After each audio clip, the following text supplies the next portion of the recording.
Thank you, academician Xu Zhimin. It's my pleasure to be here, and of course, it's my pleasure to be here amongst friends. I see many familiar faces, people that I've had the pleasure to interact with over the years, either in the WMO or in Madison or here in Beijing. What I would like to do this morning is first apologize, because I'm going to present very quickly a lot of remote sensing concepts. But I know that many of you have seen these concepts before, and I'm introducing them here again as a refresher so that when we talk about some of the applications, and very importantly about the design of the future satellite remote sensing systems in China, that we have these remote sensing concepts in our mind when we consider spectral bands, signal to noise, and some of the important things that you're working on right now. Many of these concepts are, as I say, familiar to you, but we should always keep them in mind as we work towards the future. So today, in about an hour and a half, I will cover material that I typically would take a whole semester in my classroom at the University of Wisconsin. If you have questions, please ask them. And if you think I'm going too slow, please tell me to speed up.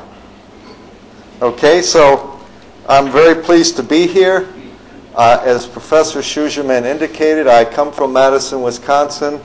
I work at the Cooperative Institute for Meteorological Satellite Studies, and I teach in the Department of Atmospheric and Oceanic Sciences.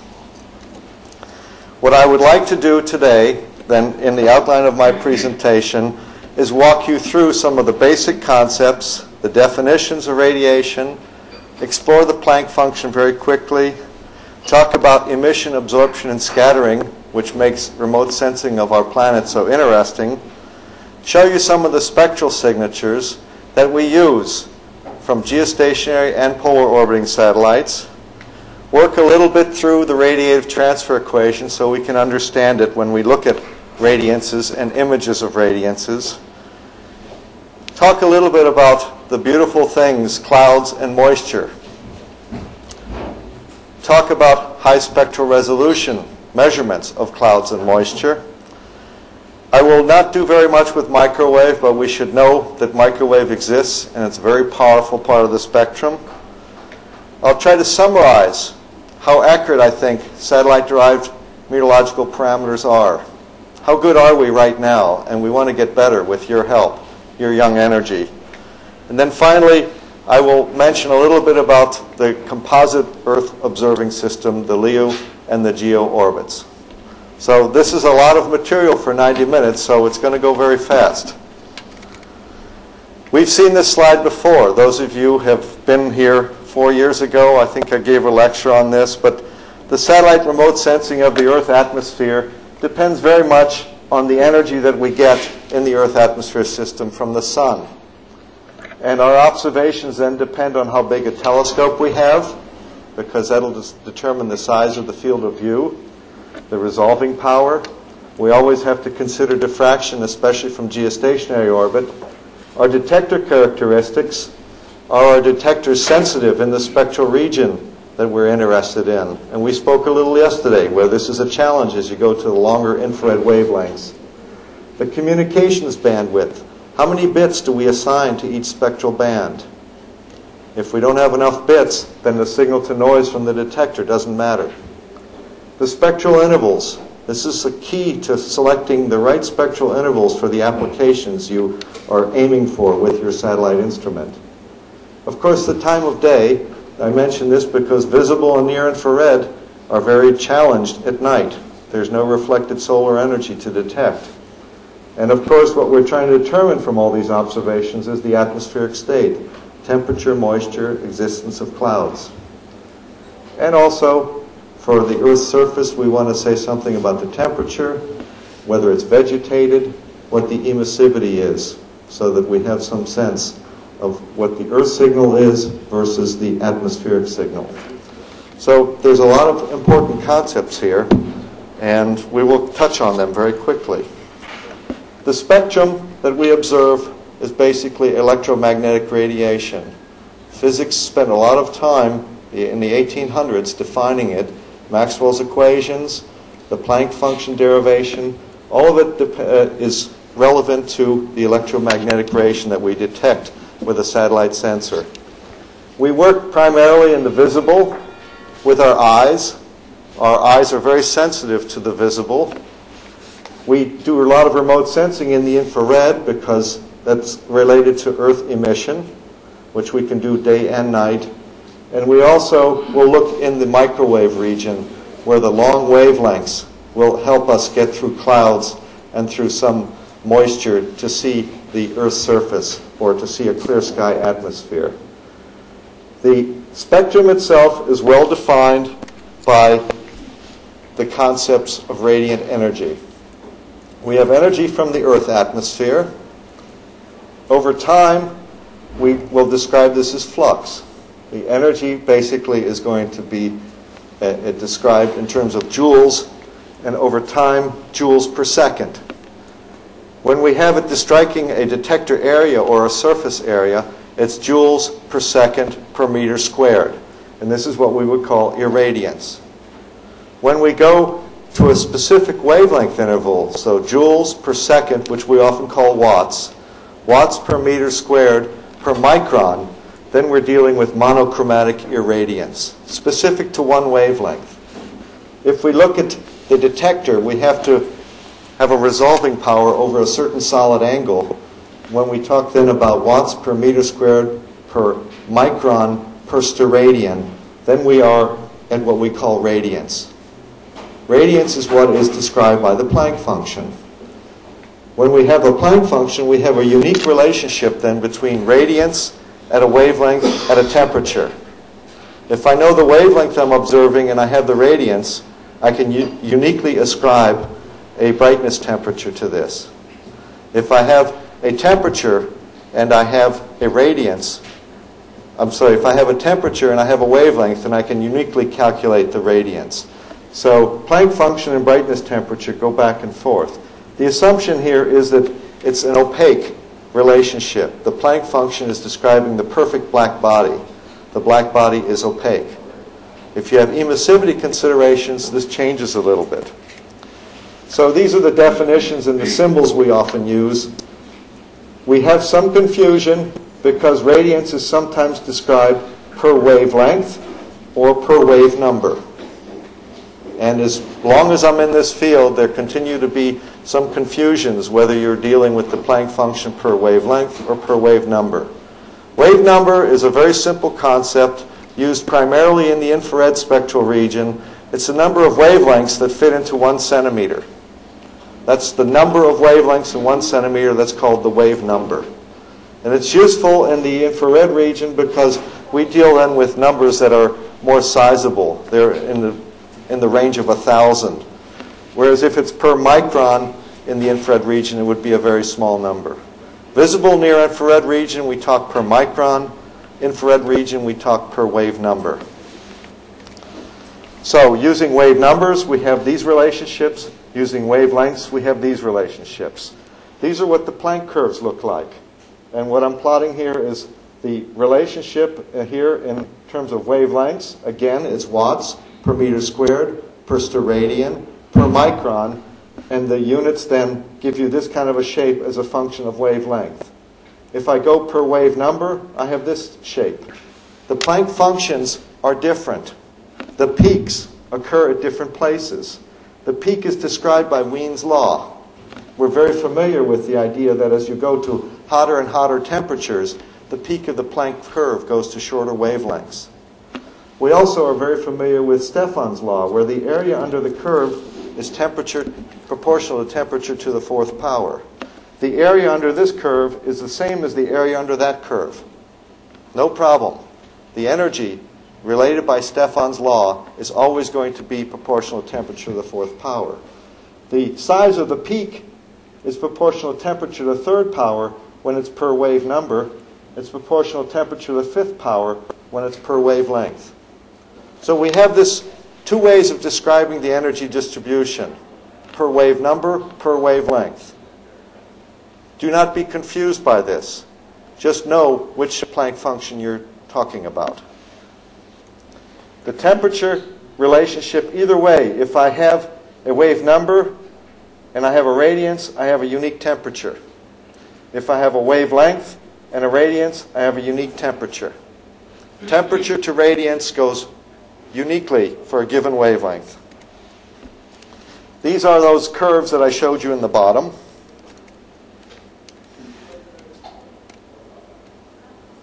Interesting. These curves, I'm showing them now, a little bit larger.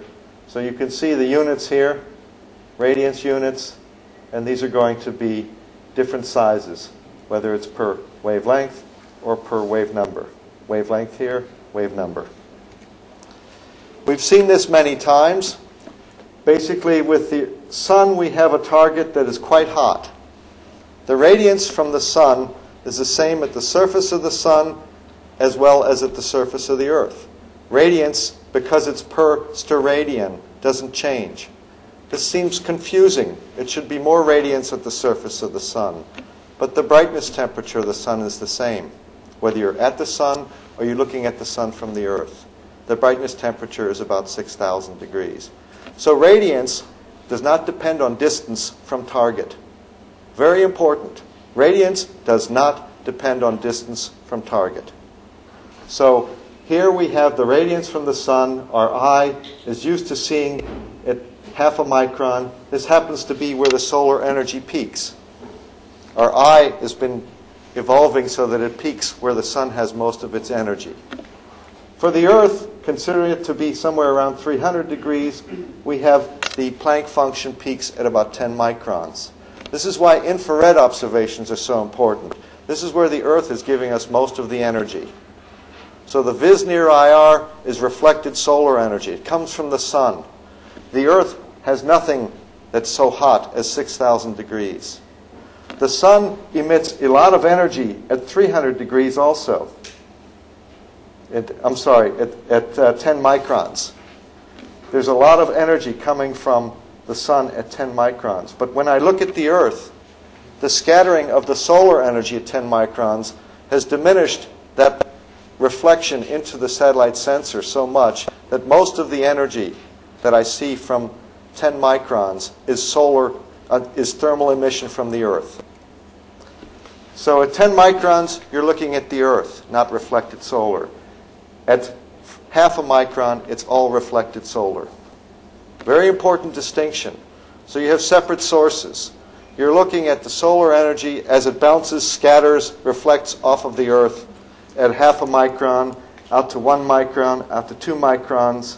We'll see then at about 4 microns, it starts to get confusing because you could get reflected solar at 4 microns, but you could also get thermal emission at 4 microns. 4 microns is very confusing, but also very special. If we look at the Planck function again, and we look at the percentage of the radiation that comes from a given wavelength, or shorter wavelengths than a given wavelength, this is the integral of the Planck function over the total area. So we look at the curve, and we say, how much of my total energy comes from the short wavelengths? If you go to the peak, here at 300 degrees, for instance, for the Earth, from 0 to 10 microns, you have roughly 1/3 of your energy in the infrared at 300 degrees. 2/3 of the energy comes from the long wavelengths. So this is not a Gaussian function. It's skewed. It's skewed so that most of the energy comes from longer wavelengths. That's what this curve is telling us. Here we have it for 300 degrees. Here we have it for the sun at 6,000 degrees. So that 1/3 of my energy from the sun comes from less than half a micron. 2/3 comes from more than half a micron. This is very important. Again, I'll say it. At 10 microns, the sun emits much more energy than the Earth does. But because of the scattering by the Earth atmosphere, the reflection is very inefficient, and we, at 10 microns, are looking only at thermal emission from the Earth.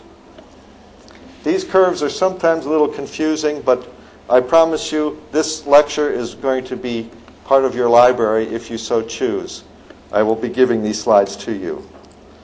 I come back to the point now, if I look at the percentage of the energy from the sun, and I take it over the lambda max, so B lambda over B lambda max, so at 6,000 degrees it's equal to 1, you see that I have a very small amount of energy compared to the maximum energy that comes from about 3 to 4 microns. And if I do the same thing for the Earth curve at 300 degrees, the crossover point is right here at 4 microns. So at 4 microns, these very special channels, you have thermal emission from the Earth as well as reflected solar. 4 microns also happens to be an infrared window, so we'll talk about that in a little bit.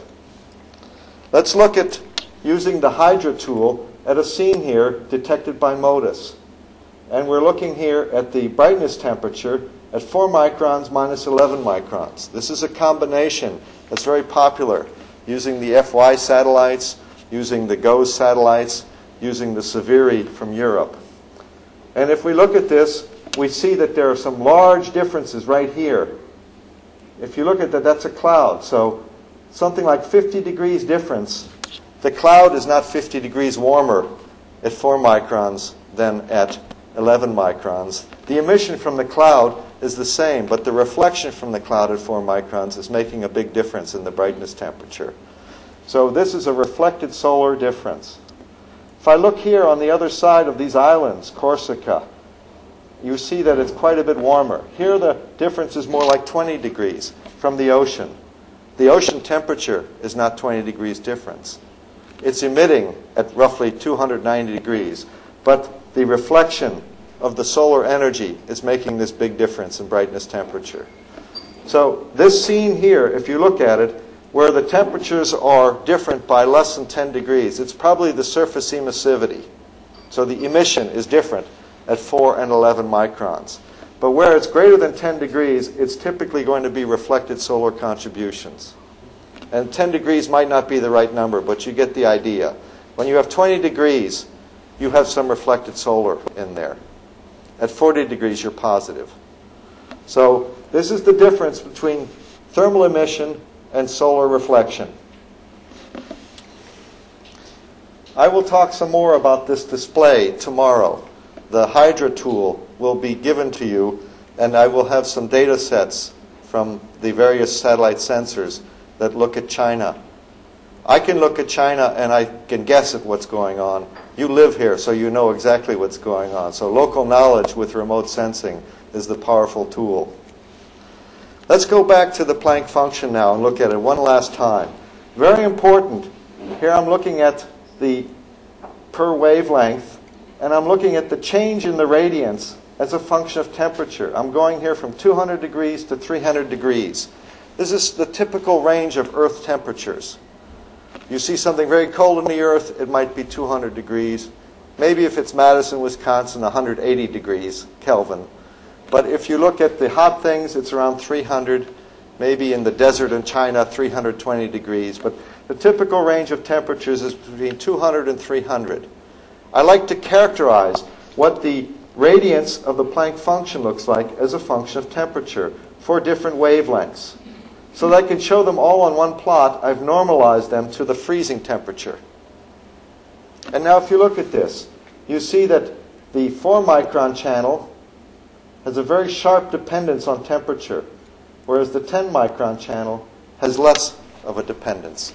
As I go along here, the change in radiance compared to the freezing radiance changes like temperature to the 4th power.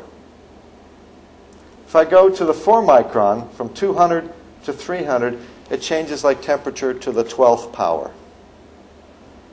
So when you have temperature to the 12th power, that means the cold temperatures have very little radiance, whereas the hot temperatures are much more significant. Compared to freezing, the hot temperatures are 2.5, 3 degrees, 3 times more radiance. Whereas in the 11 micron, it's more like 1.5 times compared to freezing for 300 degrees. This difference is very important when you're looking at cloud edges. when you're looking at fires. The 4-micron sensitivity, temperature sensitivity to Earth temperatures, is an extremely valuable thing. It means that for a small change in radiance, you have a big sensitivity to temperature. I said that the wrong way around. Small change in temperature, you have a big sensitivity in radiance. So if I just change by a little bit of temperature here, I have a big change in radiance. Your satellite sensor is measuring radiance, not temperature. So radiance changes are what it measures. So it's very sensitive to temperature changes here. Okay. At 4 microns then, we look again at a channel. This is Italy. This is the Mediterranean. The range of radiances that we have, and this is per micron. Now, I promised you per wave number mostly, but here's an exception. It's per micron. We're looking at numbers between 250 watts per meter squared per steradian per micron, with a maximum around 335. And you see the clouds are cold. Yes. Values over land are larger than values over water, and the reflected solar everywhere is stronger in the sun glint region and in the clouds. If I look at the 11 micron, the range here, let's go back to the range, 250 to 335. Here the range is 220 to 320. And the same thing, clouds are cold, values over land are larger than values over water, but there's no reflected solar or even sun glint. So both of these are window channels, and we'll talk a little bit about selective absorption and emission and little atmospheric absorption. Both surface features are clearly visible.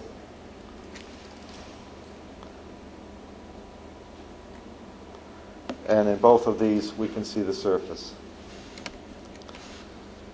Let's talk now about how the atmosphere interacts with radiation. We have the sun, 6,000 degrees, emitting a lot of energy, a lot of radiance at all wavelengths, and then the Earth heats up and creates some thermal emission where the peaks are quite different, 10 microns, half a micron, some crossover at 4 microns.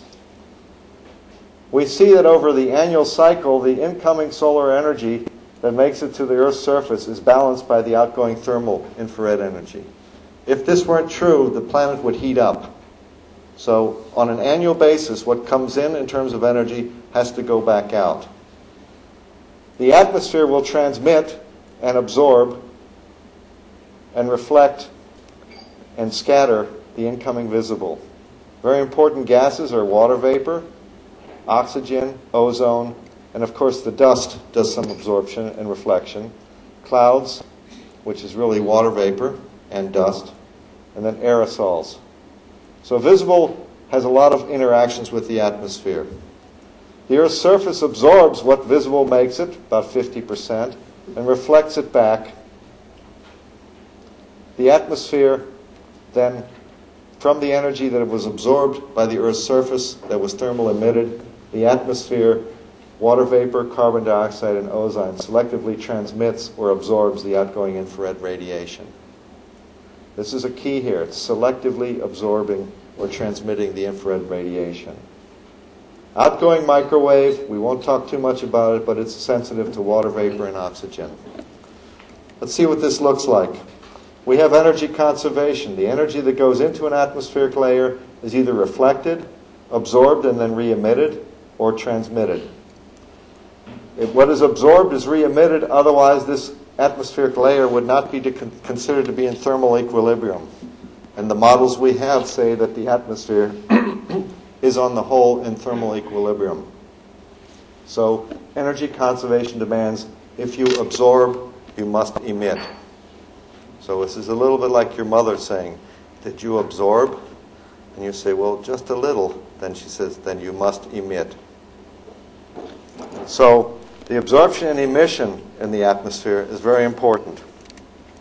If we take a model of the atmosphere then, very simple model, where the incoming solar radiation is mostly transmitted.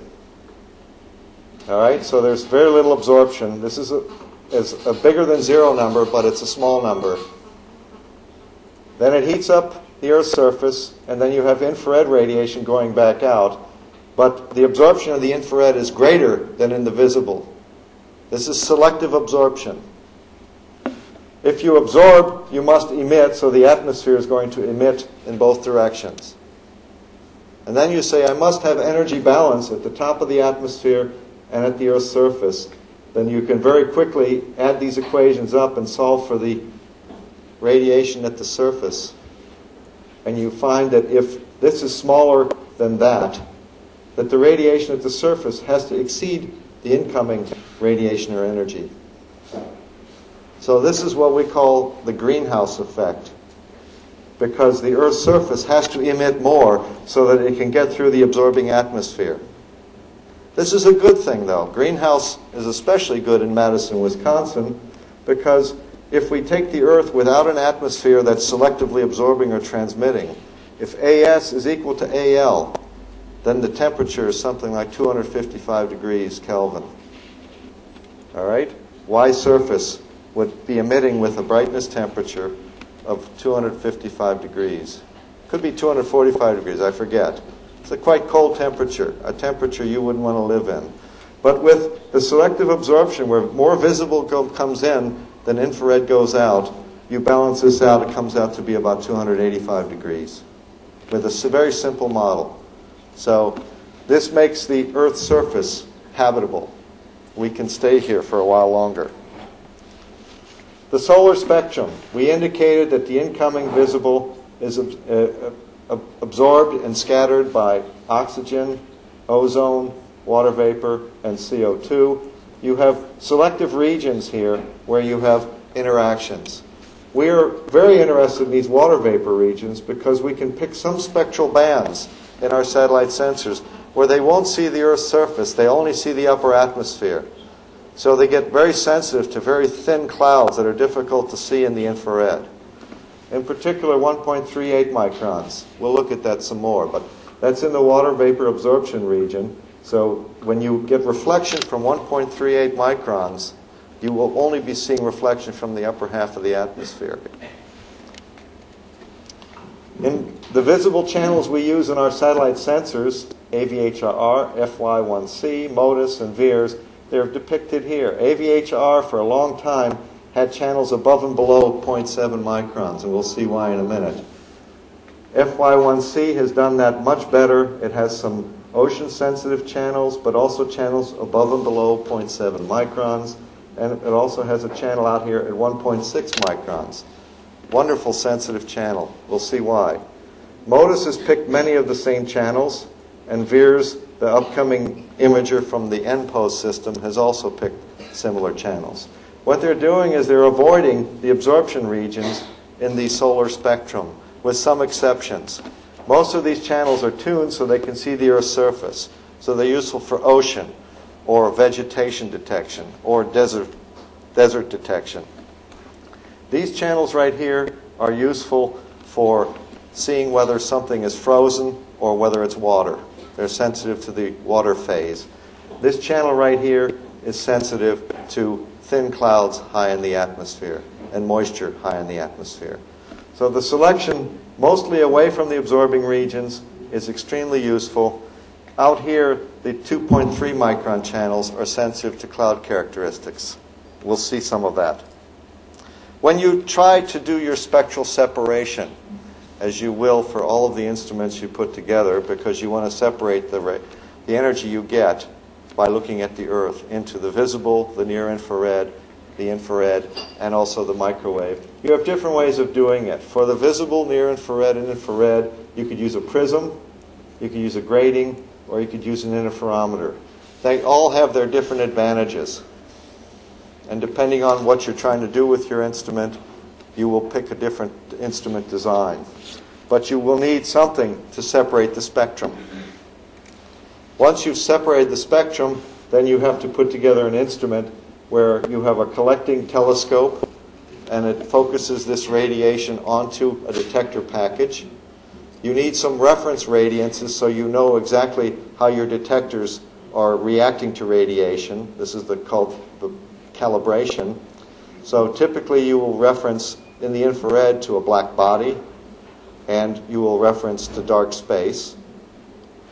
Or in the visible, you will have an integrating sphere or you will have a diffuser plate where you look at the sun and you know exactly how much of the solar radiation you're looking at. Visible calibration is more difficult than infrared calibration, and it's less predominant on our satellite sensors. But the idea here with MODIS at least is you have a rotating mirror, you have an onboard calibration system for the visible, you have a black body calibration system for the infrared, and you now focus all this radiation into a detector package through a fold mirror. There are lots of characteristics. Probably the most important one for us right now is to realize that when we do an image with MODIS, we're using 2 mirror sides and we're using 10 detectors. This is like 20 instruments taking one picture. 20 people rarely tell the same story. 20 instruments will not have the same radiance detection. So you have to be sensitive to making them match each other. So you need some de-striping. And de-striping there are lots of good algorithms for it, but probably the most popular is to say, over a whole scene, the distribution of radiances should be the same. So the 20 different instruments should have the same distribution of cold to hot radiances. And you make them match against one of the detector mirror sides, and that's your calibration reference. In the visible, we have these characteristics. You're very familiar with them. But all of this is basically scattered and reflected radiation. There is no thermal emission here when you look at the visible. And of course, we're interested in what differences we see. Clouds often appear to be like snow and ice. So you have to look at this and say, that doesn't look like a cloud, that looks like snow in the Alps. Clouds have a distinctive shape. And you can recognize this because we've looked at many images. But spectral differences will help you sort this out. Part of what the scattering and absorption that you see and why we have different spectral bands, we have a relationship typically between the size of the photon or the wavelength compared to the scattering particle. When they're very different, then not much happens. When they're roughly the same size, then a lot happens. And if we look here, the typical sizes of air molecules are like 10 to the minus 3 microns. Raindrops are like 10 to the 3 microns. Micron, remember, is 10 to the minus 6 meters. And we look at our wavelengths. We've been dealing largely with 10 microns and then half a micron. This is Earth radiation. This is solar radiation. For solar radiation at half a micron, almost all of these things will cause some scattering. Air molecules will scatter solar radiation. Smoke, dust, and haze will scatter it more. So there's some Rayleigh scattering here, and as we go all the way, we go from Rayleigh to Mie to geometric scattering. In the infrared, smoke, dust, haze, air molecules, the scattering is small, and it goes into the Rayleigh scattering category. It's only when you get to cloud droplets that all of a sudden you have a big effect. Typically, the cloud droplets will cause infrared radiation, a lot of change. In the microwave, out here in this region where you have wavelengths on the order of 10 centimeters, 3 centimeters, 1 centimeter, you find that you have no interaction with air molecules, none with smoke, dust, and haze, some with cloud droplets. You're starting to get some scattering. It's only when you have drizzle and raindrops that you have an effect in the microwave. So the microwave is very beautiful in the sense that it's an all-weather observing capability. You typically can see through the atmospheric column unless you have rain and drizzle. Big advantage to microwave, but because the wavelengths are big, you need a very big antenna. To put a big antenna into space is difficult. Typically, we'll put a smaller antenna into space and detect microwave, which means we have to collect the energy from a large area. Or in other words, we can resolve only a large area's worth of energy. So this is an important diagram because these are the considerations you have when you try to go to different parts of the spectrum. Why would you have visible near infrared? Why would you have infrared? Why would you have microwave? You want all of them. You would like to sense the whole spectrum. But to date, we've focused mostly on solar. Those were the first instruments. And then infrared for having a day-night capability. Later on, the old weather capability came along in polar orbit, but it's never been achieved in geostationary orbit. I hope that's something that can happen here.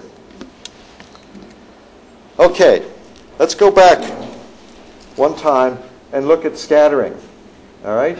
We're looking right here now at something in the visible near infrared, and we're going to look at smoke, dust, and haze.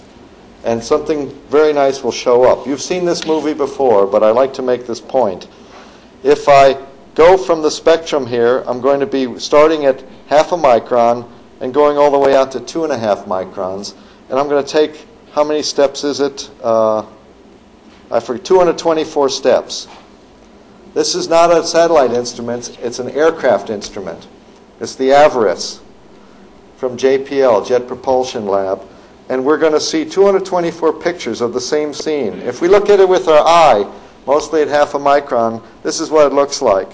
And you can see, well, there's something going on here. There's vegetation, there's sort of dry areas, there's a lot of cloudy-like behavior here, and then there's a lot of smoke, dust, and haze. This is what it looks like at 0.5 micron. All right? Now I'm going to take you from 0.5 micron to 2.5 microns and 224 steps, or 224 different wavelengths. And this red line will indicate what the wavelength is, and this will be the associated picture with that wavelength. Okay, so it's changing along, and now I like to play with this so I can control the red line. All right, so 0.5 micron, that's what it looks like to the eye. It looks pretty much like the left picture. When you go way down here, there's not much to see, because why isn't there much to see here? The white line here is showing you the transmission through the atmosphere. So for very, very short wavelengths, everything interacts. Too much scattering. 0.5 micron you get to see down to the surface. There's some scattering, but certainly the smoke, dust, haze, and clouds are affecting your picture. You go past 0.7 microns, all of a sudden the surface is showing up more. All right? Look at this. I have to do it over here. There's not much to be seen. If I go past 0.7 microns, I start seeing all these features. Okay, so now I'm out here at about 0.8 microns, and pretty soon I'm going to run into a water vapor absorption feature. There it is. So it's becoming less clear because water vapor is scattering and absorbing. And now I go out here past 1 micron, and let's stay there for a while. If you look at this, what happened to the smoke, dust, and haze? You can't see it all that well in this projection, but we're starting to see through this aerosols created by what we suspect is a fire. The fire is right here, and we think that these are the aerosols associated with it. As I go to longer wavelengths, I've lost my control here. There we go.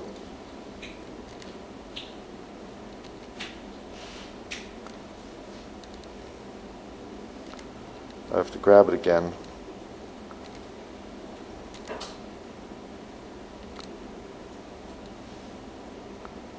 You can see then that we get to see even more through the atmosphere, and the only thing that's really bothering us is this cloud. So look here in this region. There's no smoke, dust, and aerosols. Look through this region here. Very clearly see the surface, and even more so here. As we get out here, we start to get hints of thermal emission from this very hot fire. Fires can give you temperatures where you might see them at 2.5 microns. They will create an emission that's substantial. So what am I showing you here? Let's go back to this diagram here. I'm looking in the solar radiation area, and I'm looking to see what happens as I go to longer wavelengths. And I'm looking at the air molecules, smoke, dust, and haze. For solar radiation, smoke, dust, and haze was doing a lot of scattering. As I went to 1 micron, smoke, dust, and haze started having less scattering. As I went out beyond that, you couldn't see any of the smoke, dust, and haze. It wasn't affecting the radiation. Why is this now? You have aerosol size distributions. You have aerosols that Mother Nature makes, and you have aerosols that man makes. Mother Nature makes big aerosols. Man makes small aerosols. So when you have a fire, it's a small aerosol. Any detection beyond 1 micron will not see the aerosol made by a fire, made by combustion. You'll see right through it. Whereas for natural aerosols like dust, sea salt, and pollen, they have larger wavelengths. They will still be affecting your radiation at 2 microns because the size is much larger. These are in diameter around 1/10 of a micron. These are in diameter more like 1 micron. Okay? So we can see that in this fire as we go through the spectrum. We can see that the size of these aerosols is such that when the wavelength gets large enough, there's no scattering. This is why we want different wavelengths on a satellite sensor, so that we can see through dust, haze, and aerosol. I've spent a lot of time on that, but basically what we're talking about here is if I look at the spectral signature of aerosols, I'm looking here at the aerosol reflectance as a function of wavelength. 0.4 microns out to 2 microns. When I look at dry smoke, urban pollution, the reflectance drops off. It gets very small at 2 microns. Whereas if I look at sea salt or dust, the reflectance stays constant. So if I want to determine whether I have an anthropogenic or a natural aerosol, I could take an observation in the visible and out here in the near infrared. If the reflectance stays roughly the same, I'm looking at a natural aerosol from Mother Nature. If it drops off substantially, I'm looking at a small particle aerosol, anthropogenic. These are the kinds of things we start doing with multispectral investigations. We have many, many signatures that we can look at when we look at the investigation of clouds, Earth's surface, and the atmosphere. Here we show the spherical albedo as a function of wavelength for different droplet sizes in a cloud. All right? For very small droplet sizes, 4 microns, the reflectance, albedo is like reflectance, doesn't change very much from 2.1 microns down to 1.2 microns down to half a micron. It stays pretty constant. For the larger particles in a cloud, it drops off. Multispectral investigations of clouds in the visible near infrared can tell you something about the droplet size. These aren't observations here, these are calculations. But these calculations have been used then to infer cloud particle sizes with the MODIS instrument, where I have spectral selection where the yellow lines are. So I have many opportunities to see whether the reflectance or the albedo is changing as I increase wavelength. If I increase wavelength and nothing happened, the reflectance came from a small particle. If I increase wavelength and the reflectance drops off, it came from a larger particle, relatively larger. This is 4 microns versus 20 microns in cloud particle size. If I look at the reflectance from the Earth's surface, soil right here, grass, or snow, going from 300 nanometers or 0.3 microns out to 2.5 microns. We have some very famous changes in reflectance. As we go for grass above 0.72 microns, we have a large increase in reflectance. Reflectance was down below 0.1, and it jumps up by a factor of 4. This is what we saw when we looked at that scene. When I went above 0.7 microns, all of a sudden I saw surface features. Those surface features were the reflection from vegetation. If I look at the same thing for dry soil, yes, there is an increase, but it's not as dramatic, especially just above and below 0.72 microns. Soil will not increase very much, whereas the reflectance from grass has a big jump. If I look at snow and ice, I go along here, and there's a gradual decrease in the reflectance as I increase wavelength. But there's a huge drop as I go beyond 1.4 microns. So below 1.4, quite a bit of reflection. Above 1.4, at let's say 1.6 microns, hardly any reflection. So snow and ice is dark at 1.6 microns, but it's very bright at half a micron. We use this to good advantage to distinguish snow from clouds in cold regions. If you look at the sensitivity here as a function of wavelength for different infrared wavelengths, you'll see that some of them are getting most of their radiation high in the atmosphere, and some of them are seeing deeper and deeper into the atmosphere. This is a result of the radiative transfer equation, which I'm going to talk about a little bit later. But these weighting functions are a key to the sounding process. And we need more of these weighting functions, which gives us better vertical resolution, which drives us to high spectral resolution. If we look at the Earth's surface in the infrared, we find that going from 3 microns to 15 microns, the emissivity of the Earth's surface changes tremendously. Emissivity is your measure of how close are you to Planck emission. Planck radiation is the best you could ever do. You will never do that well typically. You might get close.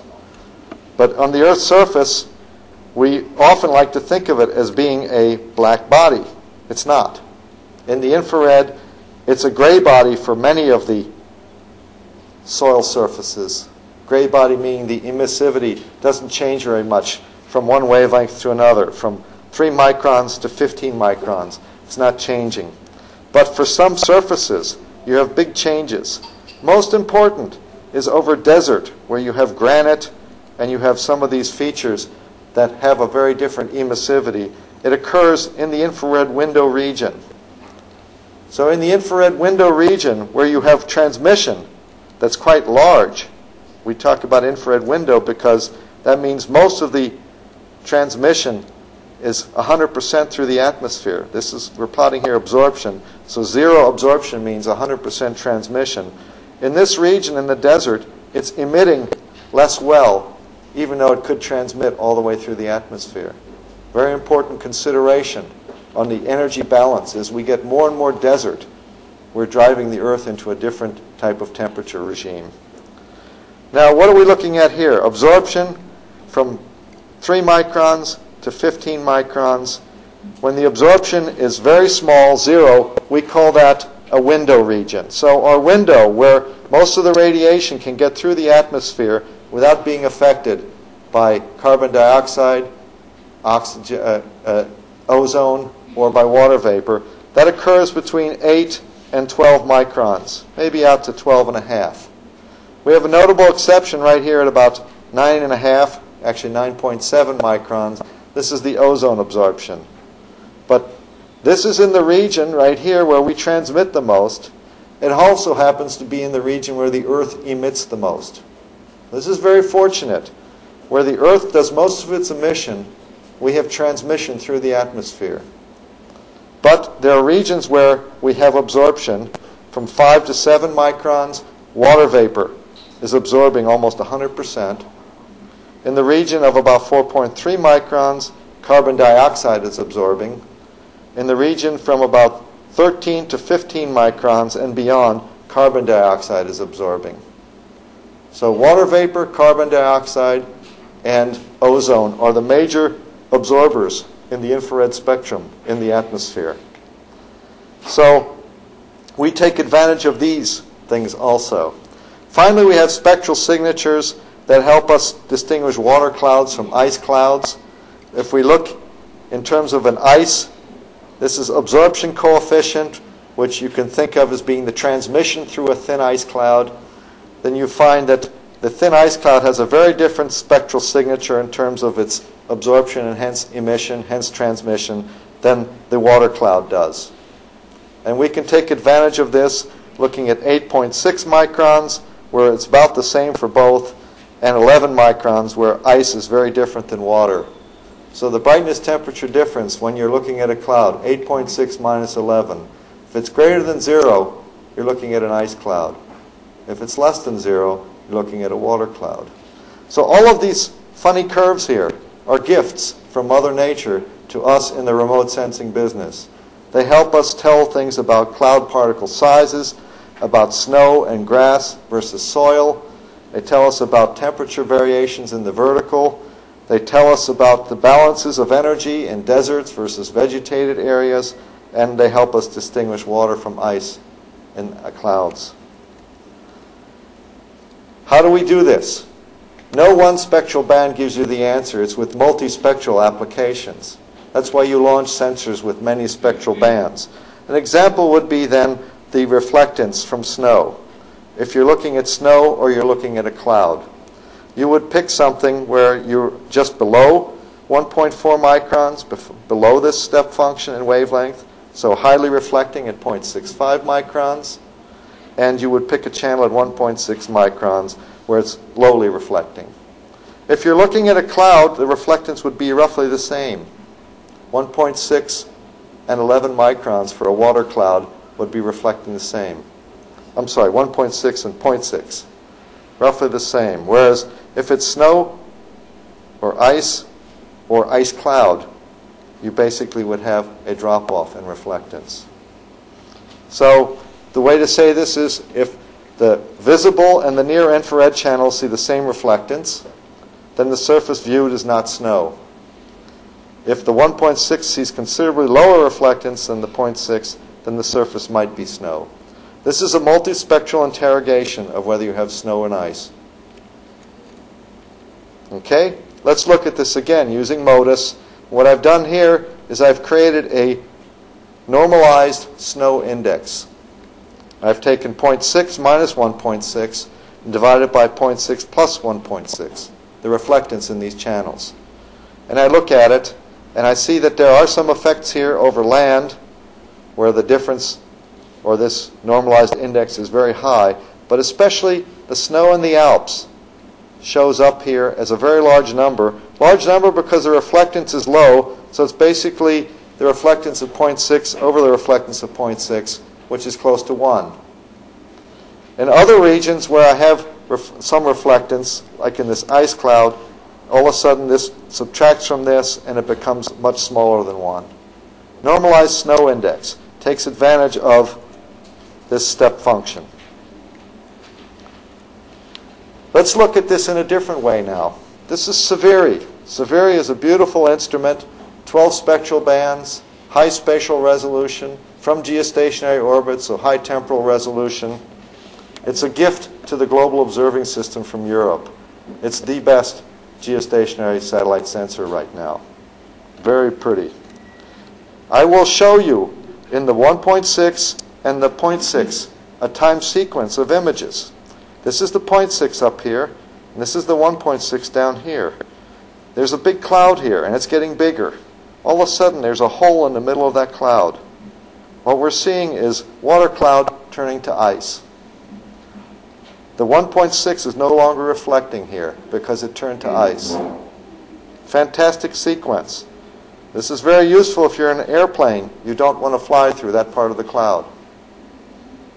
So this is, again, just using spectral differences to your advantage from polar and from geostationary orbit.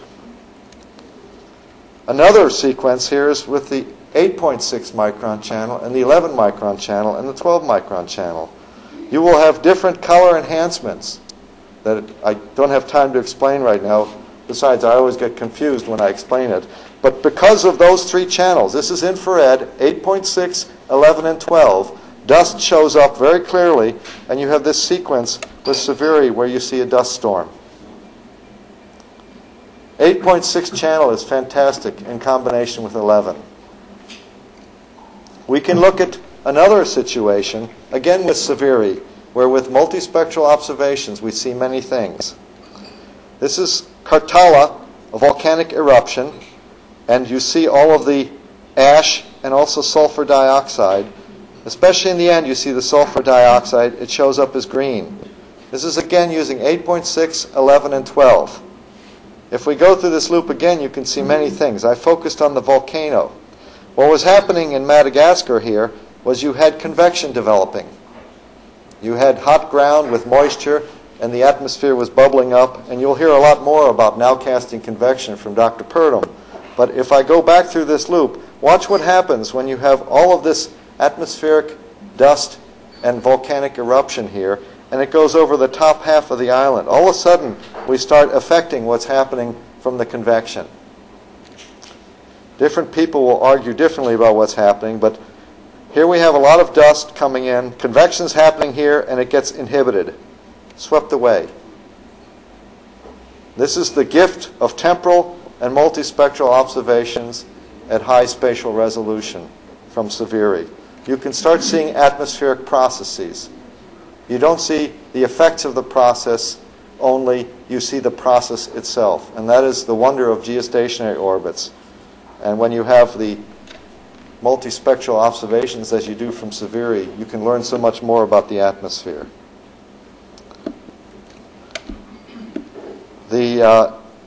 We were talking earlier about ice, and I showed you this. This is the index of refraction, which again relates to the absorption. And if you absorb, you must emit, so it relates to the emission. And 1 minus the emission is the transmission, so it relates to the transmission. So we see that ice has a very different spectral signature than dust. Most important for us in terms of wave number now is as you go from 1,000 wave numbers, and remember this is how many wavelengths I put into 1 centimeter, so 1,000 wave numbers is 10 microns. That's my favorite wavelength when I'm looking at the Earth.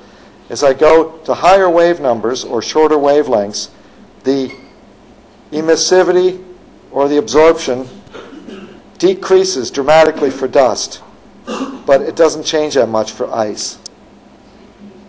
So you can distinguish dust versus cirrus signals if you have this part of the spectrum covered.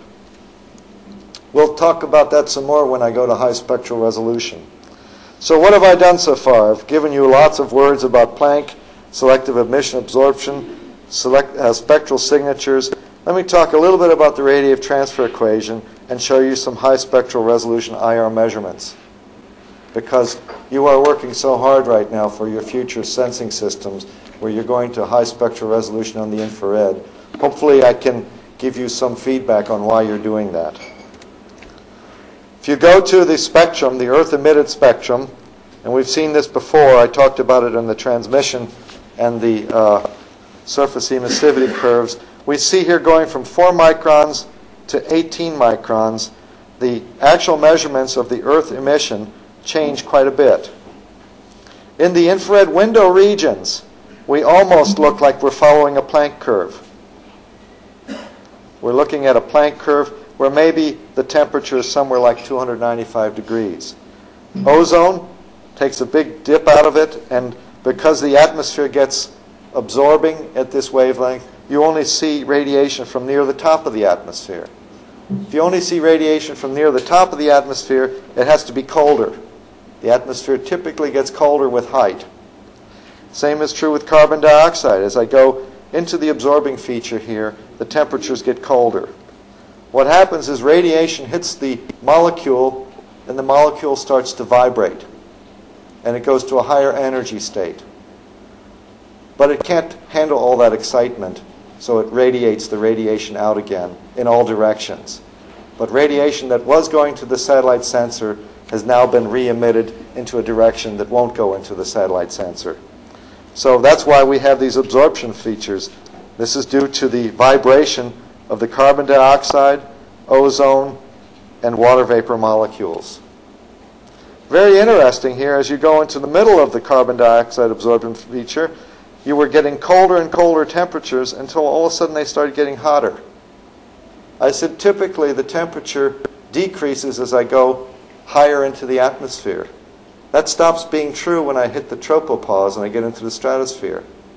So this channel right here, in the middle of the CO2 absorption feature, at 15 microns, doesn't see the troposphere. It only sees in the stratosphere. So I'm seeing the surface of the Earth and then higher and higher into the atmosphere, higher and higher and higher, until only in the stratosphere. Then as I go out in the other direction, I get to see lower and lower and lower into the atmosphere again until I see the surface of the Earth. So these are the nice things where if you have the resolution on your satellite sensor where you can be seeing the surface, a little bit above the surface, a little bit above that, a little bit above that, finally into the stratosphere. This is the idea of sounding. You take infrared selections so that your weighting functions or your contribution functions would be coming from progressively higher parts of the atmosphere due to your spectral selection in a vibration band. Now you have all this other up and down, and you might think that's noise, but no, that's Mother Nature still. She's giving us extra signals. Not only can the molecule vibrate, but it can also rotate. This is the rotational spectrum, sometimes just called the fine structure on top of the vibrational spectrum. And we have rotations by water vapor, rotations by ozone, and also rotations by carbon dioxide. Vibrational lines, we just talked about those. Rotational lines, these are the dots. Each one of these is a rotational line. These are the ones that are measured by the air sensor, going to high spectral resolution. We'll talk a little bit more about that. But this is what they look like. This is not noise. This is a very detailed structure with a periodic appearance of being online and offline. Online, offline is a wonderful way to look at the high spectral resolution data. We looked at online, offline for vegetation. Basically below 0.72 microns, we were online. There was no emission. And above 0.27 microns, we were offline. There was emission. Reflection. So online, offline is a way to guide your multispectral selections. With the sounder, this is typical for GOES sounder and also the HERS polar orbiting sounder. We had broadband selections where we went in the middle of the absorption feature out into the wings, and we did this for carbon dioxide, which is relatively nice because it's uniformly distributed, so we can infer temperature from carbon dioxide. And we did the same thing with water vapor, which is not uniformly distributed, so we can infer something about the moisture profile. These are spectral bands selected, so this only sees very high in the atmosphere if there's moisture, this sees lower, and this sees even lower, depending on the moisture content. And same is true here, depending on the carbon dioxide amount, but that's almost always the same everywhere. So we can do soundings of temperature and moisture. Radiative transfer through the atmosphere. If we're off the line, away from vibration, we get a lot of energy that's emitted, and all of it goes to the top of the atmosphere. But if we're in an absorbing region, then a lot of energy is emitted, but most of it is absorbed. So here you're in some absorbing region in the vibrational lines, and although you had much emission from the surface of the Earth, very little makes it to the top of the atmosphere. This gets progressively better as you go higher in the atmosphere. A higher percentage of the radiation makes it, but there's much less radiation from a cold part of the atmosphere than from the hot part. So this is how you end up with your contribution functions being these broad weighting functions. You have the surface term, Planck emission, emissivity of the surface, and then the transmission through the atmosphere. And then you have the sum of the layers of the atmosphere, where because they absorbed, they can emit. And if they didn't absorb, they can't emit. So this atmospheric contribution does not exist in the window. In a window, you only see the surface term. Only in an absorbing line, a vibration line or a rotational line, will you have an atmospheric contribution. And there, because it absorbed, it can emit. If the absorption of the layer is 0, the emission is 0, and you don't have this term. So you only have this because there was absorption. Then, because there's absorption, it has Planck emission, and then there's a transmission probability from that layer to the top. So infrared windows, only this term. In the absorption features, this term plus that term. But very often, the transmission, because of the absorption, is small. So it's a complicated dance. And I will spend time on this perhaps tomorrow, but you have these weighting functions then that allow you to see deeper into the atmosphere. The vibration in a vacuum would occur only at one wavelength. But because you don't have a vacuum, you have many other molecules, carbon dioxide molecules, you have what we consider to be pressure broadening. It's like more people in an elevator, they bump each other. Up here, there's only one person in the elevator, so the line is very distinct. Here, there's more people, so there's broadening. And here, it's very broad. Pressure broadening in the carbon dioxide vibration. So if you're looking at A, you're in the middle of the absorption region. What was emitted down here got reabsorbed low in the atmosphere. And here also. And finally, high in the atmosphere, you only see the very top, the stratosphere. If I go away from the center of the absorption region out here in part C, I have emission from this part. There's mostly transmission low in the atmosphere, only transmission in the mid, and only transmission in the high. You get these features here because of pressure broadening in the carbon dioxide and water vapor lines, as well as ozone. That makes your weighting functions step down into the atmosphere. You can see that in the pictures. If you look at 14.2 microns, remember 14.2 microns is sitting right here in the very absorbing part of carbon dioxide. 14.2 microns, I see only a very smooth atmosphere. It's the upper atmosphere. 13.9, I start seeing some distinct features of clouds. 13.6, I'm seeing mostly upper atmospheric radiation, some from the lower troposphere. And finally, at 13.3 microns, I have 1/3 of my signal from the surface of the Earth. You can see here the Great Lakes, Lake Superior right here, Lake Michigan, and then Lake Huron and Erie. So the surface features show up at 13.3, but you're still sensitive to carbon dioxide in the atmosphere also. So you can see that here in the weighting functions for these channels. 33 is the 13.3 micron channel, and it goes all the way down to the surface. The others start moving up into the atmosphere.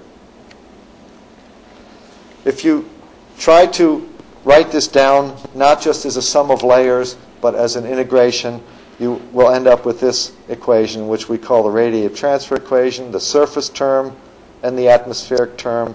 And now we've included the fact that the surface of the Earth is not a black body.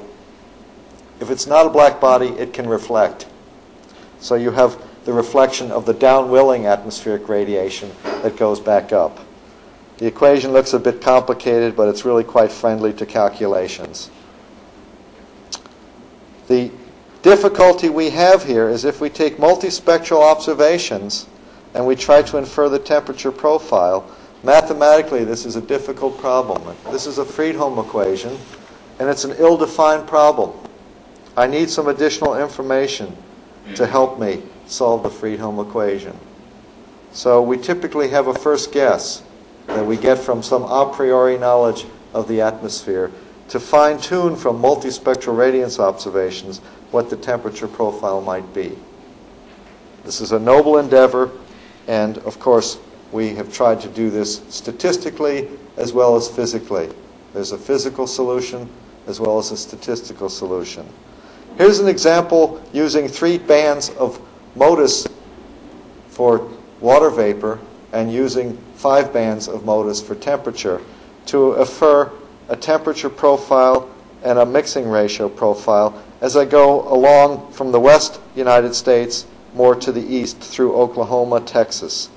And the point of showing you this is that the temperature behavior is quite smooth.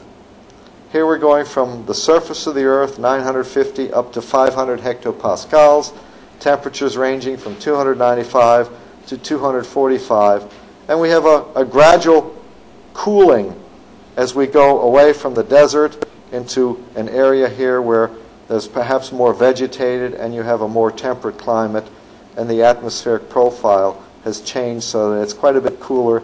Here the lower atmosphere was very hot, but the gradual change was smooth.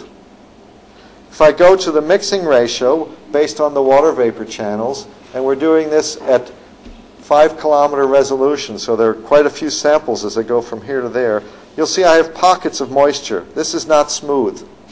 The moisture is not distributed uniformly. We need to know more about the vertical distribution, which is why we need high spectral resolution. We also need to know more about the horizontal distribution, which is why we need more spatial resolution. Water vapor in the vertical at 1 kilometer, in the horizontal at better than 5 kilometers. This is the goal for the next decade. And we have to go to large mirrors and high spectral resolution to do that. Cloud mass, everything I've talked about with respect to sounding requires clear sky. So you need to know if there's a cloud present. There's many, many multispectral combinations to help you detect clouds. I list them here, and perhaps tomorrow in my Hydra demonstration I will show you many of these tests using MODIS to detect a cloud.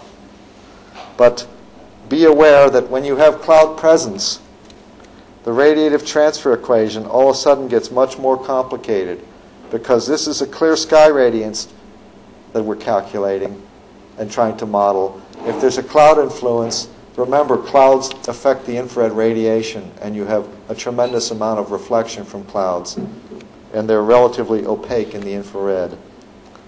So the radiative transfer equation in cloudy atmospheres is depicted right here, and it gets much more complicated because I need to know the presence of the cloud at what level and how much. The emissivity, the cloud fraction, and the cloud top pressure. And this is very important in the radiative modeling. We can do some inferences of that, but it's a challenge. Talking about clouds, one of your detection schemes would be the 8.6 minus the 11 micron. When this is greater than 0, as I showed you in those spectral curves, you will be looking at an ice cloud. And if you look again in this scene from MODIS, you have this greater than 0 part for colors that are red. So we have ice clouds depicted very clearly in the 8.6 minus 11. You could double check this by looking at the 1.6 micron channel, because the 1.6 micron channel should not be reflecting very much in these regions. And indeed, you'll find that that's true.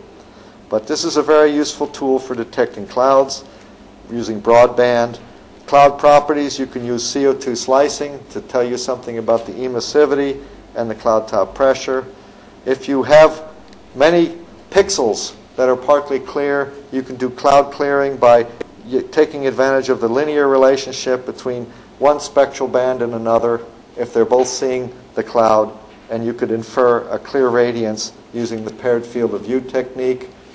I'm going through this very quickly now, but cloudy atmospheres cause confusion for temperature profile determination. So you have to find the cloud, you have to know how much you have, and then you can do some cloud clearing. If you don't know how much you have, then you line them all up from many different pixels, and you say they have to be in a straight line, and I'll figure out where the clear sky radiance is at the end of this line. Paired field of view technique. Problems with it, though, because it assumes the same surface underneath, and it assumes also that there's only one layer of cloud. Over land, this is rarely true. This is where you would like to use cloud clearing the most, though. Big challenge. Moisture, we can do something to correct for moisture to get sea surface temperature. We use the split windows. They're mostly transmitting, but there's a little bit of absorption. If there's only a little bit of absorption, then this exponential in Beer's law can become a linear function. And then I can extrapolate from two channels that have some absorption to a pseudo channel that has no absorption. This channel doesn't exist, but I can create it with a linear extrapolation. And hence I correct for the moisture. And I get the true sea surface temperature over ocean. The slope of this line is also going to tell me how much moisture there is in the atmosphere. So while I corrected for moisture to get sea surface temperature, I could also, knowing sea surface temperature and the slope of this line, I could infer the moisture in the atmosphere. I can go either way. So the moisture correction can also become the moisture solution. Obviously, this is total column moisture. It's a crude approximation. You would want your sounder, when it's many moisture channels, to give you a better approximation. And because we want vertical structure of moisture, we've gone to high spectral resolution. The Japanese did it with the IMG. We have done it in the US now with AIRS, and Europe has done it with the beautiful EASI instrument.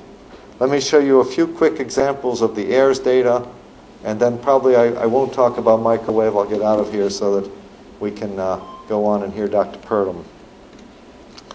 AIRS data, this is from August 28, 2005. I'm looking here over the Black Sea and the Caspian Sea. So this is in Eastern Europe. And this is in the 11 micron or infrared window. You see clouds. You see relatively clear sky over the Black Sea. You can see this is darker here, and darker means that it must be warmer, and here also. So we have some interesting things, and with the AIRS data, I can look simultaneously with Hydra at two different fields of view. The red field of view I've put in the middle of the cloud, and its spectra is here.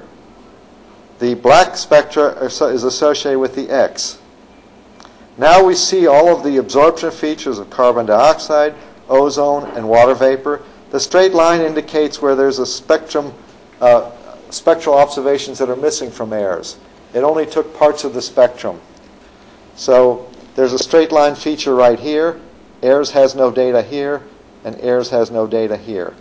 But just to draw it as one line, we made straight line connections. So we see a couple of things here that CO2, ozone, and water vapor absorption affect the brightness temperature. The brightness temperature is 320 to 180. You have those brightness temperature features that basically indicate whether you're looking high or low in the atmosphere. And if I look at the cloud, I see that there is no spectral dependence of temperature. Very interesting. The cloud is so high that there's hardly any CO2 to be absorbing it. There's no ozone affecting it, really. And there's certainly no water vapor above the cloud. This is pretty much isothermal as a function of the spectrum, except when I go out here. It starts increasing dramatically at 2,500 wave numbers. And why is it increasing dramatically here? I'm in the region where I have reflected solar contributions. So this cloud is reflecting sunlight, which is showing up in the 4 micron region or the 2,500 wave number region of the spectrum. Very obvious. For the lake spectrum, there is much less reflected solar, hardly any. Now let's go into this ozone feature right here. It's hard to tell, but it looks a little bit like it's increasing as I get into the middle of the ozone feature.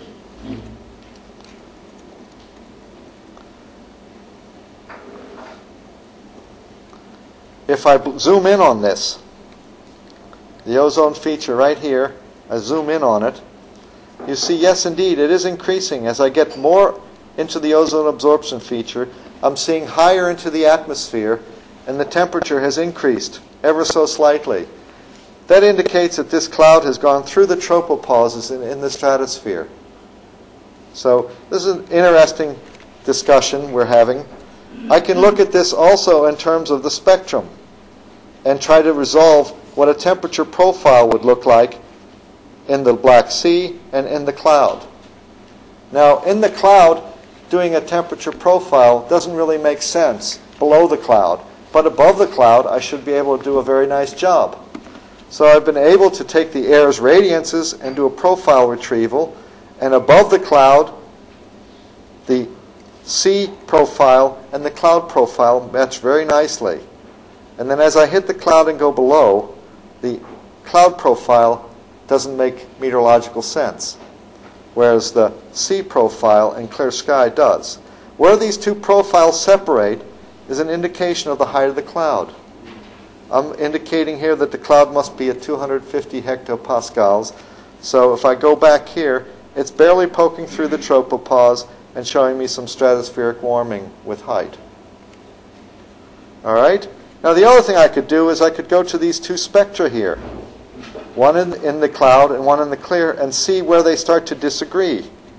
I could zoom in on that, and you can see that the spectra start separating at a certain point right here. I can show you what the image looks like where they've already separated and you see the cloud. I can go to a spectral region where they haven't separated and I don't see the cloud. The green line indicates the picture that I'm seeing below. So here I chose some wave number 703, and I have good indication that the weighting function is already hitting the cloud. So I see it in the picture. Whereas here, at 693, 10 wave numbers away, I look at the picture, and I don't see the cloud. So this tool, Hydra, allows me just to look at the spectrum and also look at the retrievals and play games like this. They're really games, but they're also telling me something about the cloud. I can look at the online-offline behavior. This is now the rotational spectra. This is for long-wave CO2, so I'm at somewhere around 750 wave numbers. I'm looking here at the difference between 746 and 747, if you will. Maybe one wave number different. One is online, one is offline. Where the temperature is warm, I have less absorption, so I call that offline. Red line is offline. Green line is online. I'm on the rotational line of carbon dioxide absorption. I take the difference between these two, which I can only do because I have high spectral resolution measurements, and you see this incredible difference. For clear sky, away from that cloud, the differences are 35 degrees. I moved one wave number, and I'm seeing a totally different part of the atmosphere. Totally different. And all of our sensors, we're averaging 10, 20 wave numbers. We're taking big averages of vertical distributions of the temperature in the atmosphere. This is online, offline carbon dioxide. Do the same thing in water vapor. Now I'm at 1380 to 1410 wave numbers. Warm is offline, cold is online. So I took this difference between 1384.5 and 1387.2. And for water vapor, again, in clearer regions where there's less water vapor, 42 degrees difference when I go online, offline. In the cloud, in each case, with CO2, it's very small difference, and with water vapor, very small difference. Because they're above the cloud, there's not very much water vapor or CO2.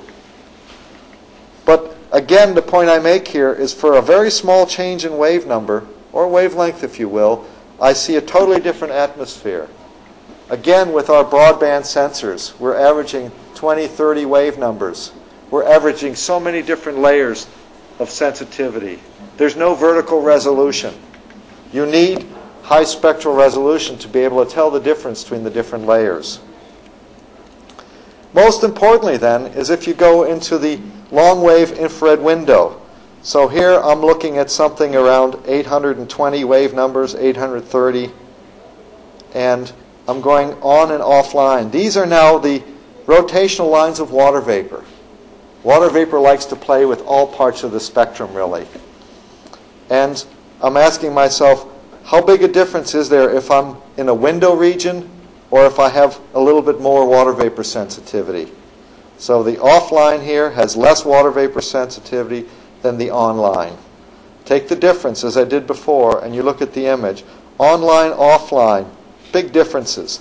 In some cases, they cannot totally be explained just by the water vapor in the atmosphere.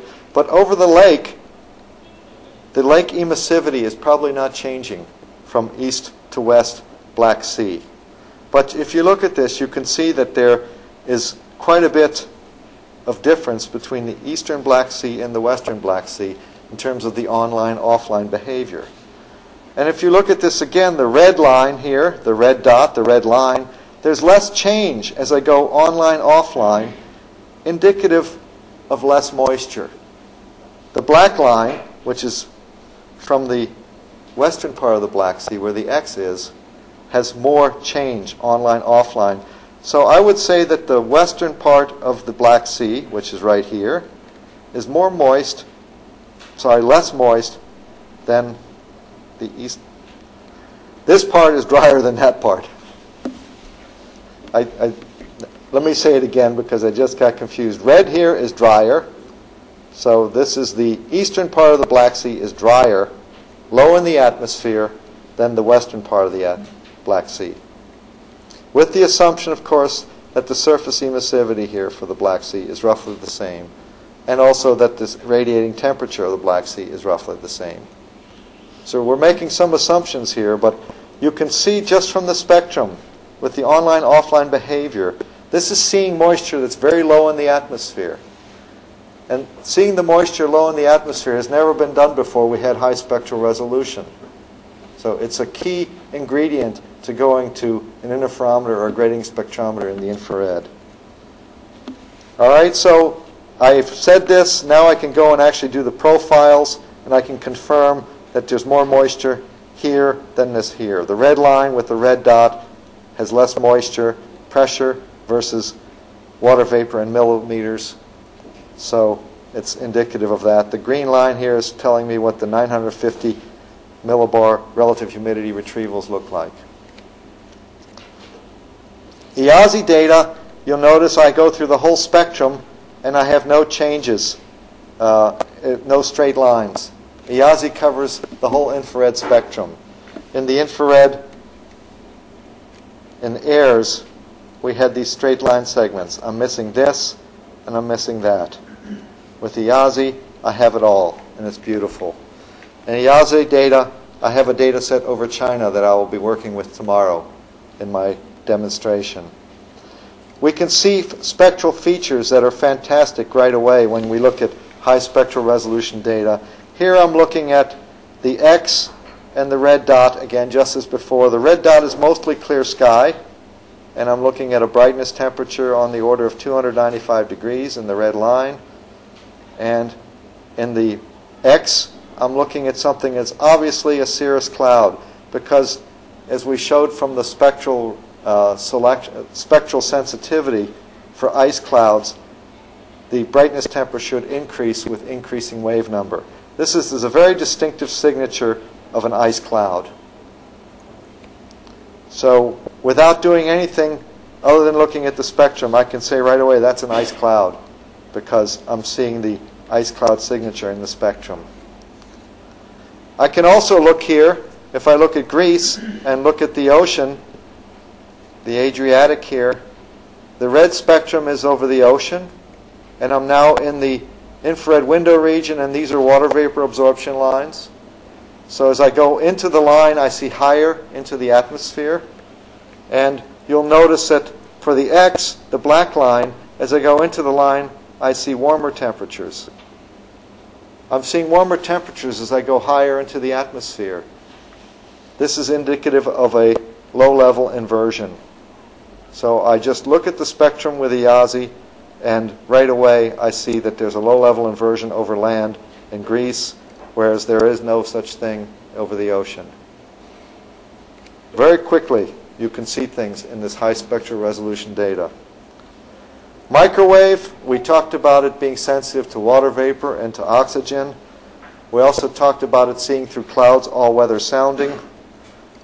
It's also special because the Planck function is linear with respect to temperature. When I showed you the 4-micron sensitivity, it was temperature to the 12th power. 11 micron was temperature to the 4th power. Microwave is temperature to the 1st power. So it's very nice. But microwave also has a lot of surface emissivities that are well away from Planck emissivities. So the surface is always reflecting in microwave. So I have to also consider the downwelling radiation bouncing off of the surface. So the microwave radiative transfer equation is linear with respect to temperature, but it also has the complication now the atmospheric term has to include a downwelling component as well as an upwelling. When you look at this then in the advanced microwave sounding unit pictures, here I have a window that's a little bit sensitive to moisture, and here I have a window that is less sensitive to moisture. This is 331.4 gigahertz, and this is 23.8 gigahertz. And you can see that you have data that is pretty much everywhere except over land. There's some confusion, so we don't plot it because of surface emissivity effects. But let's focus right here over the ocean. It's the Indian Ocean. And here I have 23.8 gigahertz. It's sensitive to moisture. And here I have something that's going to see the sea surface at 31.4. If I look at the temperatures, it's difficult to look at, but first thing I notice is the temperatures are very cold. It's 170 degrees in the 31.4 gigahertz window.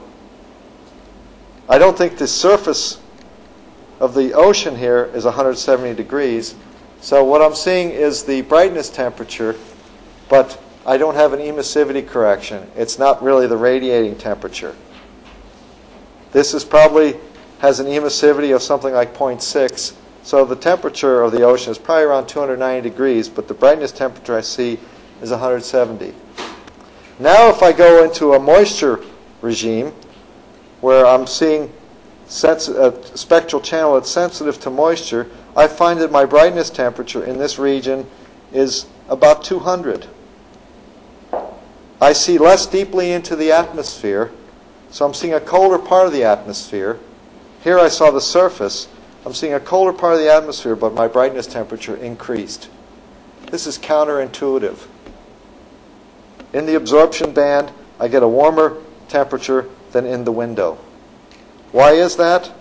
Well, I'll let you figure this out, but you can write very quickly your contributions when you're looking at mist over a surface. Your contributions from the satellite sensor come from the ground through the cloud, from the cloud or moisture, the mist, and from the mist bouncing off the surface.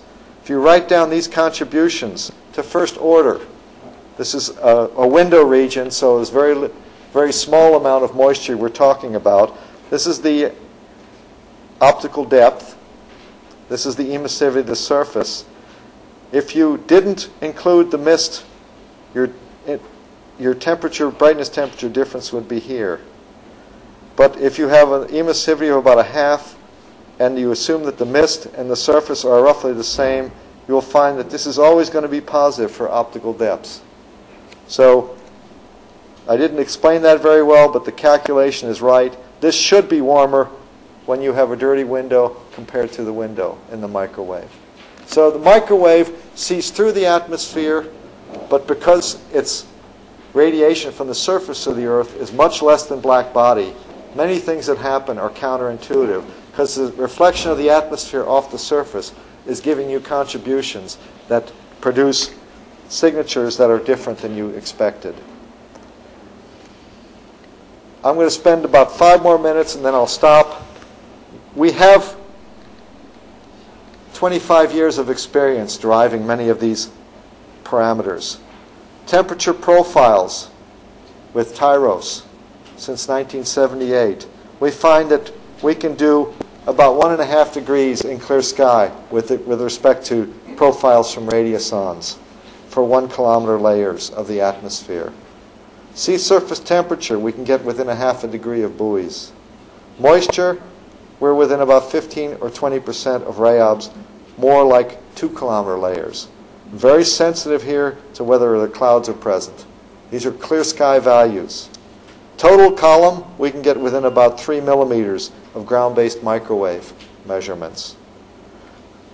Total ozone, we can get within about 30 Dobson units of ozone profilers. The atmospheric stability, they're adjusted. They have different values than for radiosondes, but the lifted index that you see from a satellite gives you a very good measure of the change in space and time. So the gradients of atmospheric stability can be inferred quite well with a sounding system. Atmospheric motion vectors, we're typically within about 7 meters per second for upper atmospheric motion and 5 meters per second for lower atmospheric motion. Cloud top pressures we can usually do within about 50 hectopascals for 1 layer of cloud. If it's 2 layers of cloud, we have a big error. For geopotential heights from sounding, we can be within about 20 to 30 meters for 500 and 300 hectopascal pressure levels. For tropical cyclone surface pressures, we can be within 6 hectopascals, and for the maximum wind speed within 10 knots from those that are inferred by microwave versus aircraft dropsondes. And finally, trajectory forecast errors for tropical cyclones. The 72-hour landfall error has been reduced roughly about 10% in those 25 years. So we've used satellite data to good effect for one of the major features that Mother Nature gives us in the atmosphere, tropical cyclones. Geo versus Leo, Dr. Purdom will talk about that. This is actually a map that NASA gives us of where the satellites are. Aqua is the red line. You can see the ring of geostationary satellites. Each one of these dots represents a satellite that actually flies right now. And then I could zoom in and show you all the polar orbiters. But we have a very complementary observing system. Polar orbiters give you the whole Earth with one sensor. Geostationary satellites give you the tropics very nicely in time continuity, but don't do very well in the poles. Complementary systems. We have lots of products, winds, water vapor, ozone. I've talked about these a little bit. Land surface, vegetation, sea surface temperature, snow versus ice, and ocean, the sea surface. And I didn't talk at all about the use of those beautiful ocean color channels that you have on FY series of satellites. But we also have other sensor systems I didn't touch upon at all. QuickScat that can give you ocean surface winds. But remote sensing is something that we're getting better at. We have not used it yet as the best tool that it is. If you want to do a global analysis, though, you have to use satellite remote sensing. And the goal here, of course, is to realize that we are one planet, one people, and we would like to have a sustainable existence on this planet. It's a place where humans and their use of the environment are in balance with nature. We're in this together. So I look forward to interacting with you over the next week and talking some more sensibly about the multispectral applications of these satellites and also some of the visualization tools that we have available in the virtual lab and also with Hydra. So with that, I'm going to stop. I apologize again at the end. I apologize at the beginning. It's a lot of material, and I hope most of it was familiar to you and it reminded you of things you've heard before. If this is the first time you saw it, I didn't do a very good job because it's way too much material. But I'm here for a week. If you have questions, please ask them, and I will attempt to give you an answer. So I'll stop there. Thank you for your attention.